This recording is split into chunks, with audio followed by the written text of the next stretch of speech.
Back to the Donovan Live Postgame Show right here on WKYC's Facebook Live. I'm Dave DeNatale along with Jim Donovan. Happy New Year, my friend. Happy New Year. Happy New Year to everybody out there. Indeed. Good to be back. It is good to be back. And, boy, Donovan Live earlier tonight, you had on the show Chris McNeil. Now, he's the one who is the organizer of the unfortunately upcoming, because the Browns were 0-16, Perfect Season Parade, which will be this Saturday. It's come down to this, Jimmy. I mean, the Browns are 0-16. Yeah. When on Sunday, it really hit me when the ball went through Corey Coleman's hands, because I thought they were going to win the game. Yeah. I thought they were going to win the game going into the game because I saw the people who were not playing for the Steelers, and I said to myself, how can we not win the game? Exactly. I mean, really, how can we not win the game? And, of course, we saw why. But when the ball went through Corey Coleman's hands, and that was it. Yes. That's, on a 4th down and 2, I said to myself, wow, they are 0-16. And, it was just really shocking. It really, I know it's been delayed because it keeps going and going and going. But when it really hits you, it's unbelievable because I never saw this coming this year. No, I mean, especially with all the draft picks they had and everything they did in the offseason, you certainly thought that something was going to happen that was going to result in more wins. I mean, Jimmy, let me put something in perspective. I mean, when I think about the 1999 Browns and even the 2000 Browns, 5 wins in those combined in those 2 seasons, I mean, this team had more talent than those teams, right? If you look at it from a roster perspective? Yeah, they did, yeah. Yeah, I think so. And they had more veterans on that team. I mean, they went out, they brought in, and you can argue and say, and I think this is a true story. I think the veterans that came in free agency, not necessarily from the expansion draft, but in free agency, because the Browns had almost an unlimited, signing period where they could really spend whatever they wanted to. And I think they had a bunch of veterans that kind of took them to the cleaners, right? Because they were at the end of their careers. They hit on a big contract here, but their better days were way in the past. But anyway, they had more veterans on those teams.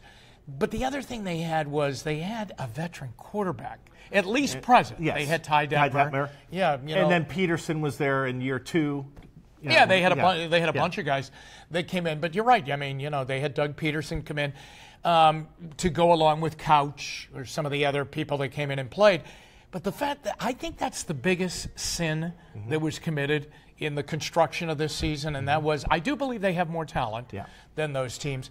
But they had no experience. Right. Imagine not one of those quarterbacks had ever won a game in the NFL. Yeah. Not one. And now, after the year is over, none of them have still won a game in the NFL. So to go into the season without a veteran quarterback, just to let Josh McCown walk away, and the guy turns out to be the MVP of the New York Jets this season. But I'm not saying that he could have been the MVP here, but he could have been the MVP in a lot of ways. Yeah. He could have played a little bit. But DeShone Kizer would have been really helped just sitting with Josh McCown and being around Josh McCown.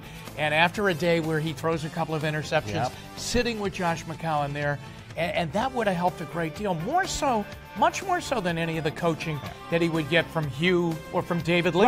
Right. Yeah, to have a quarterback room with experience, that's going to be an interesting thing in this offseason. Yeah. How they restructure that room. And you and I were talking earlier, and, the one thing you don't want to do is flush DeShone Kizer away because, there is something there. And I'm not saying he's going to be a franchise quarterback, but, at the same time, you see glimpses and flashes to make you say, boy, more time in the system, more experience, maybe have that veteran to lean on, and a better opportunity for growth.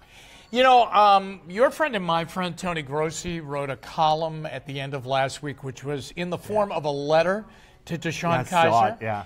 And I thought it was brilliantly written. Too. And I have to tell you, I was in the post-game locker room after the game on Sunday at Heinz Field, and the Browns were trying to get out of Pittsburgh and get on the bus and get home.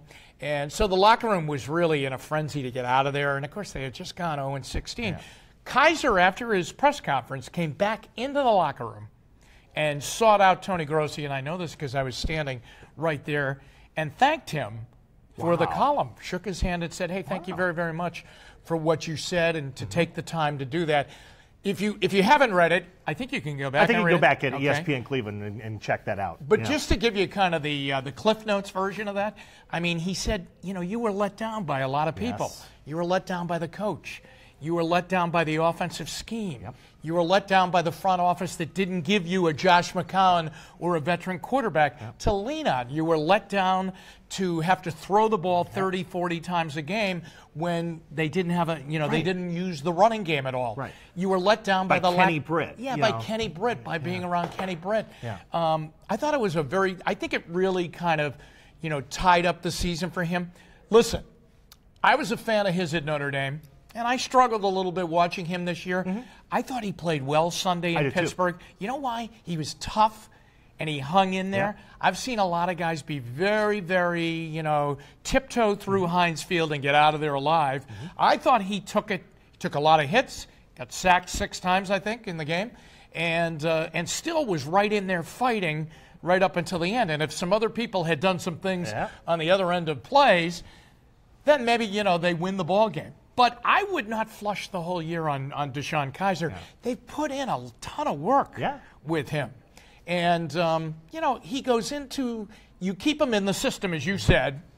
And, I don't know where he lines up. I don't know if he's number 3. If you get a veteran, you draft somebody at number 1 or at number 4 or wherever they decide to do. Where does Kizer fall? He falls right now with a guy that you've invested a total year in. I mean, he's played a lot of football. Yeah, he has. It's funny, for all the years that we've seen the Browns have to go to their 3rd-string quarterback on the last week of the season because of injuries. It was refreshing to actually see Kizer out there, week 1 through week 17. I mean, he obviously, he was benched for a game and everything, but, it was happy. I was looking back. I'm like, well, he was pretty durable. He held up through a long season. I mean, that's what they always wanted to see with Tim Couch, and Couch unfortunately got hurt a number of times. That's what they wanted to see with Colt McCoy. Yep. And Colt McCoy got hurt over in Pittsburgh at Heinz Field and never saw the light of day in a Browns uniform again after that. That's what they wanted to see in Brady Quinn. Brady Quinn got hurt very early once they installed him into the lineup. He hurt his foot in Kansas City and was done for the year that year. So, I mean, the fact that this kid, he went out there, I mean, you squeezed, I think, 3 years of football into this one season for him. Yeah. He went through every emotion except winning a game. Winning a game. Yep. All right. We'll get to the parade in a second and all that stuff. I do want to get to that because people are talking about it, and I don't want to ignore that. By the way, we've got it now. So here on Facebook Live, David Herverton, our magnificent producer-director, he's watching your comments here. So feel free, give us your questions or comments for Jimmy. We'll make time at the end of the show to get some of those in for you. As fans are watching now, we're into January. We've got one college football game left, obviously, with Alabama and Georgia. And then, of course, the Senior Bowl. What should fans be watching for as far as any clues, hints as to what the Browns may do as we get closer and closer to draft season? Because, obviously, I think everybody spent the weekend watching quarterbacks, whether they're watching Sam Darnold at the Cotton Bowl against Ohio State, watching Baker Mayfield last night, which was just, that game was amazing. But as you kind of look at it now, with the Browns having so many options, what should fans be looking for here? Well, you should look at the quarterbacks, but I don't think you're going to see one of them in the national championship game. The one kid's a freshman, the other kid is a runner. Yep. And he's only a sophomore, the kid from Alabama. So you're not going to see the quarterback there. I don't think Baker Mayfield would be the guy that they would go to, because I think that, Dino, I think that he's perfect for that Oklahoma offense. That's a tailored offense to what he does. He has to run around an awful lot to create vision so that he can see the field, because he is only 6 feet tall. And that, as we have seen in the past, that has been a problem. And I'm just talking about the football aspect. I'm not talking about the off the field stuff or anything like that. But there is a Manziel factor here in Cleveland that really riddled the Browns and kind of disappointed all of us. And you'd have to worry a little bit about the complete picture of Baker Mayfield. But just the football part of that, I don't see that as being the way to go. Darnold was, here's what I thought. I thought Darnold was better last year when he was playing free and easy, with no decision to make. He knew he was coming back to USC this season. He had a magnificent Rose Bowl in that game against Penn State. I mean, he was unbelievable, and he was just phenomenal. He came into this season, there was a lot of eyes on him. There were a lot of eyes on him because everyone said this guy is the next great quarterback. And I think he played tight all year long. I think he had a bad game at Notre Dame. He had a tough game against Ohio State. Not all his fault. No. If the receiver in that first possession, number 80 on that slant, doesn't fumble the ball away, who knows what happens. Ohio State dominated the game, got in front, knew he had to throw, and they went after him all night long. He looked very puzzled and flustered in the game. I mean, he's always looking over to the sideline. I don't know what he's going to do. If he's going to go back to college, a lot of people think he should. He's not a finished product. And even if he was taken by the Browns at number 1, he's not a finished product. Okay, so he would really he would benefit from sitting and watching. He'd be the guy to put into a box and says, do not open until 2019 at the earliest. I think that you can watch. I would watch Alabama's defense. I would watch some people on Georgia. I would watch that cornerback Minkah Fitzpatrick for Alabama. And Roquan Smith from Georgia, the linebacker. The Browns need secondary help, and they need corners, and they need young corners. Playmakers. They really do.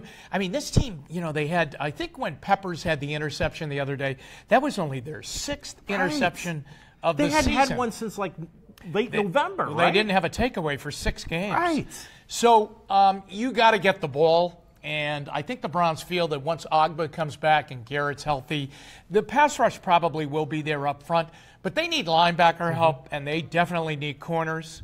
And you may not stop at that. They might need another safety coming down the pike at them.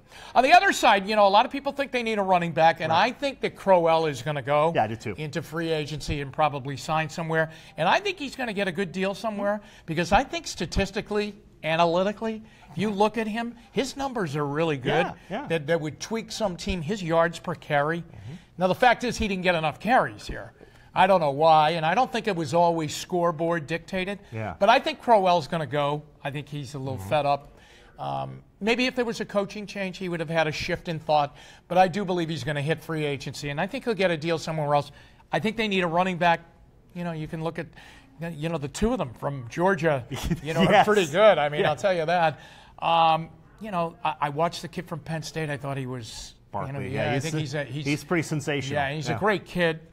There are running backs there. You can go get that, and that. And keep in mind, the Browns have 3 second-round picks in addition to number 1 and number 4 overall. The other thing that the Browns are sitting on a little bit of pins and needles, they're wondering, what is Joe Thomas going to do? Because if Joe Thomas says, hey, listen, it's been great. I'm going to leave. I'm done, though. I want to be with my family, go into the next stage of my life. Then the Browns, now left tackle becomes a real consideration. They would have to really take a look at that. Orlando Brown Jr. Imagine that. Bring I-77, as Doug Deacon used to call him. With Hugh Jackson, thinking about it, obviously the way, I guess it wasn't a surprise, but I know what Jimmy Haslam had said when they made the decision to let Sashi Brown go and hire John Dorsey. But were you surprised that no minds were changed despite with the 0-16 finish? I've given a lot of thought to this, and I understand there would be no team in the NFL that would allow a coach to go 1-31 and to hold on to his job. Okay, really, really. But I think Jimmy Haslam, and maybe the Haslams, in total, but certainly Jimmy Haslam is saying to himself, all right, I've been criticized for firing people very quickly in my first couple of years. Rob Chudzinski, 1 year. Pat Sherman, 2 years. Mike Pettin, 2 years. Mike Pettin, 2 years. Joe Banner, Michael Lombardi, 1 year. Ray Farmer, all of those things. I've been criticized for that. So now I've changed, and I'm showing patience and confidence in this new program. I realized that the roster did not fit winning in the NFL, so I changed with Sashi Brown. People said you need a football guy. I brought a football guy in, and John Dorsey. I think now he's saying, now I'm holding on to the coach. Yeah. And I'm getting criticized again. And he's probably saying, I can't win, with whatever I do. And what he needs to realize is, all you have to do is win, right, and there'll be no criticism on anything. Having said that, I truly believe he and his wife really like Hugh Jackson. And I really believe that they thought that was a great victory 2 years ago when they got him, rather than San Francisco or the Giants getting him. And I think what Jimmy said after the game on Sunday in his press conference was accurate. 2 years ago, Hugh Jackson was the hot guy to get. Yeah, no question. He really was. No question. And they got him, and they landed him. And I think somewhere early on this season, they were convinced that the roster was wrong and that this was not Hugh's fault, so they were definitely going to bring him back.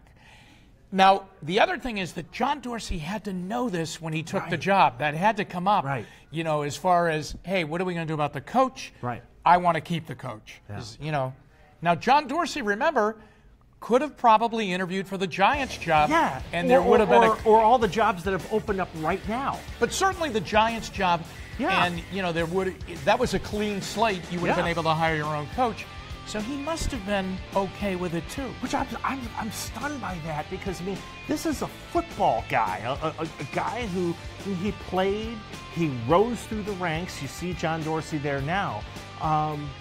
And getting an opportunity to kind of step out of Andy Reid's shadow and be the general manager of an NFL franchise, I'm stunned that was not, and maybe it was part of it, we don't know, but that was not a condition that, look, I'll come there, but I have to have it in my power that, number one, I control the 53. Number two, I have to have a say in who's going to be the head coach. Yeah, I really think that, I think, of course, it had to be discussed. It had to be a major part of the discussion. I think in Dorsey's mind, he is saying, hey, you know what? With what I do, which is evaluate talent, with what I do, I think we can turn this thing around pretty quickly. I really think he believes that with the assets that they have in those picks and the room that they have on the salary cap, which is going to be over $100 million. He probably feels, you know what? I can get this done. And the other thing is, there's so much work that he has to get done.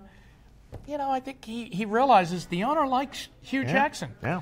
And you let it ride into next season. Right. You let it ride into next season. And see what happens. But he'll have an opportunity. He controls the 53. He'll control the draft. He'll have an opportunity to go shopping, as Bill Parcells would say. Go get the groceries. Right. And then, if I'm going to cook the meal, I'd like to buy the groceries. Right.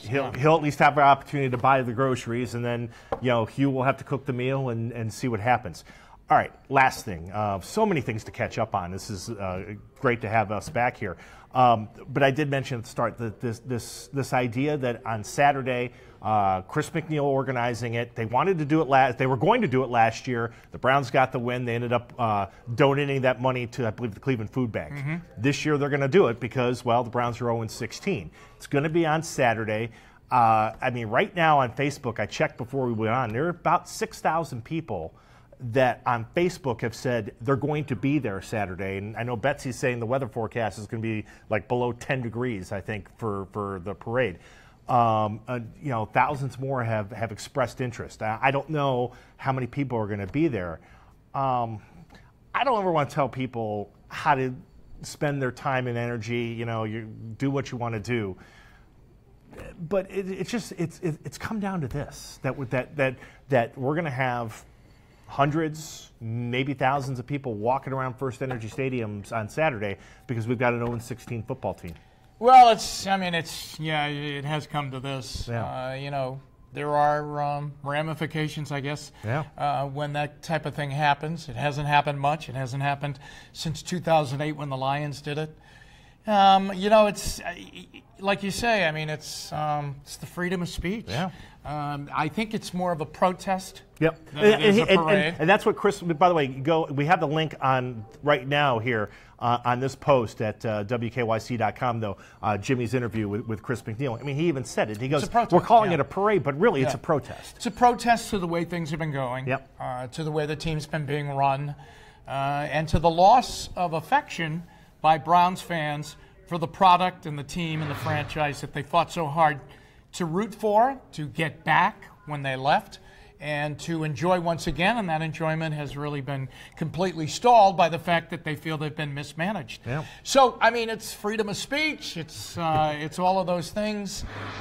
You know, it's definitely a unique event. Yeah. You wonder how it will be covered locally and nationally. Yes. I mean, because, is this the type of thing that the NFL Network checks into? I don't. ESPN checks into? Darren Ravel, the ESPN's business guy, has been all over this since, Chris McNeil kind of announced that they were going to go ahead and do this.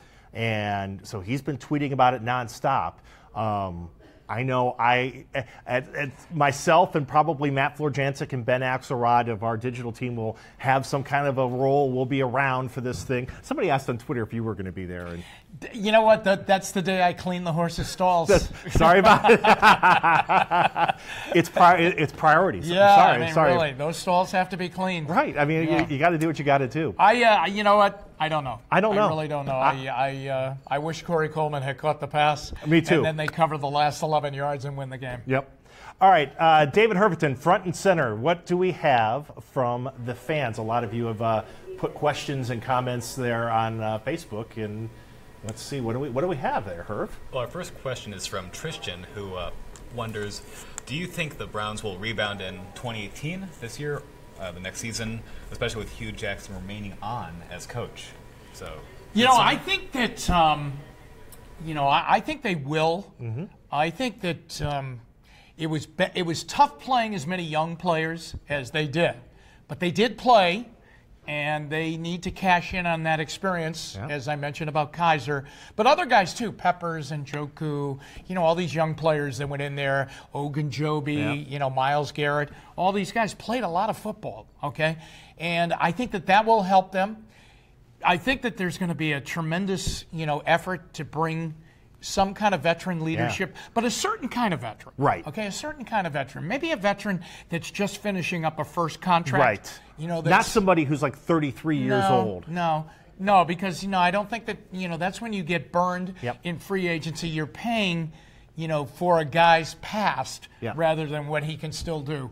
So I think that it's not going to be hard to improve over what happened here. Yeah.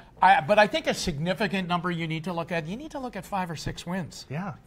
And I would say 6 wins.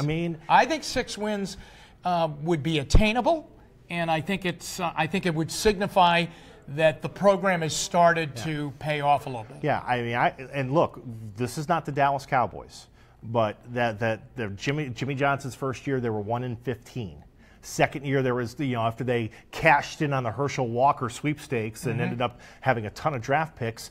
And year 2 for Troy Aikman and Emmitt Smith and those guys, they went from 1-15 to 7-9. So I think 5-11. You just want to feel like you're better than you were when the season began, and that's not the case. Herb, what else you got? Jim is wondering if we see more of the same next season, will Hugh survive? Oh, absolutely not. No. And you could see, if it ever went in the same direction that it's going, if that remained constant, you could see a swift change. Yeah. Because you have to stop this. Right. Okay. So you're leaning on Hugh Jackson and still hoping that the magic that he had in Cincinnati with that Bengals offense and is going to start to click in here. But if it doesn't, I don't think you're going to wait a whole year. No. And no, certainly. I think it's got to be pretty quick. And lest anybody hope that Hugh Jackson was going to go and take over for Marvin Lewis in Cincinnati, Lewis agreed to a 2-year extension. He's staying with the Bengals. So that means Hugh is staying put as well. Herb, anything else? A lot of comments. Yeah, a lot of people chiming in. We'll get one more in here. Yeah, let's get one more. Sorry, I saw it and it slipped away. Well, that's what happens. We got a lot of people reacting. We appreciate that. We're making this more in 2018. It's going to be more about you. It's going to be more interactive. What else we got? All right, reality of Alex Smith or Kirk Cousins coming to Cleveland. Great question. Yeah, interesting comment today by Jay Gruden, the head coach of the Washington Redskins, because, the Kirk Cousins thing has been going on now for a couple of years, franchising him and paying him a ton of money to put the franchise tag on him. His comment was, hey, Kirk's a terrific quarterback, but we're 7-9. Okay, Right. You know, I think he threw 29 touchdowns. Yeah. On the year, but they're 7-9, and to pay him what it would take to pay him and get a deal done with him is going to be pretty. You know, it's going to be pretty significant. Now, if they don't do that, that makes him a free agent, and then it's his choice of where he wants to go. He definitely, I thought, wanted to go to San Francisco, but that's gone. Yeah. You know, and it really is gone now that the way Jimmy Garoppolo played at the end of the year and won the 5 games in a row. You know, this would be it would be an expensive proposition to go get him. The other avenue with Alex Smith, that would be a trade. Yes. Okay. The Browns have ample, you know, tons of picks, ammunition to make a trade. With Cousins, you're talking about really a long-term plan. He would be your quarterback, and that might keep you away from taking a quarterback at number 1. Right. With Alex Smith, I think that would be for the immediate. Yeah.